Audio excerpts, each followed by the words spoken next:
Magsupahon tayo ngayon sa Road to Forever, going to Hamindan.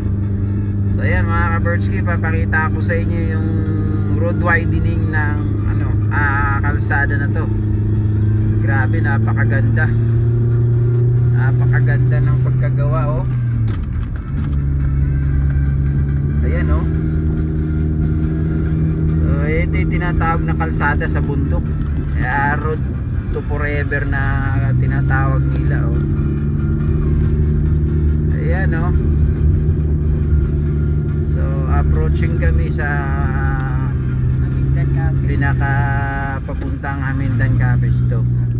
Ayan, oh. Oh.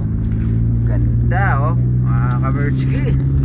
Ayan, enjoy yung mga magandang viewing natin ngayon. Enjoy lang sa mga viewers and followers natin dyan. So thank you so much for viewing sa ating kalsada na tinatawag na Road to Forever. Ayan, no? So ngayon mayroon na ditong ayan, napakita namin sa inyo yung kung gusto nyo mag dropping by, mayroon tayong mga kainan dyan. Ayan, mga ka-Birchki. Ayan. So mayroon tayo dyang ayan, no? Kainan kung gusto nyo mag drop by para kumain, mga ka-Birchki. So na-approach na natin yung paakyat. Papakita ko naman sa inyo ngayon, mga ka-Birchki, yung pababa. So ang ganda. Tingnan mo yung bundok, kita, oh. Yung kalsada kasi na to, mga ka-Birchki, kalsada sa taas ng bundok to. Yan. So kita yung viewing ng bundok sa taas, oh.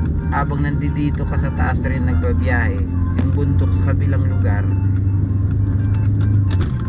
Meron yung pinaka viewing niya ngayon. So parang top view na tinatawag, no?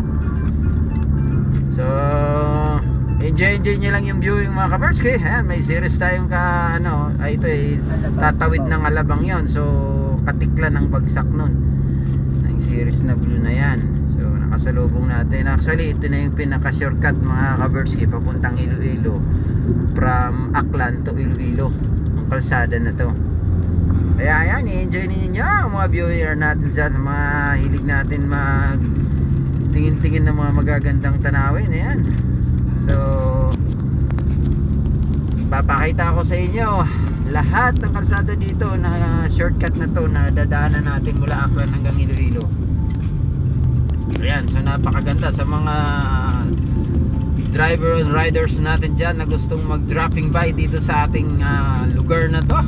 So napakaganda sa mga motor riders natin dyan. So ito, pwede nitong daanan ninyo papuntang Iloilo. Ayan. So dito na tayo ngayon sa bandang baba. So stop muna tayo dito, mga ka-Birchki, ha. So view natin mamaya naman sa inyo yung mga ibang kalsada. Ayan, so maraming salamat, mga ka-Birchki. Bye bye na muna.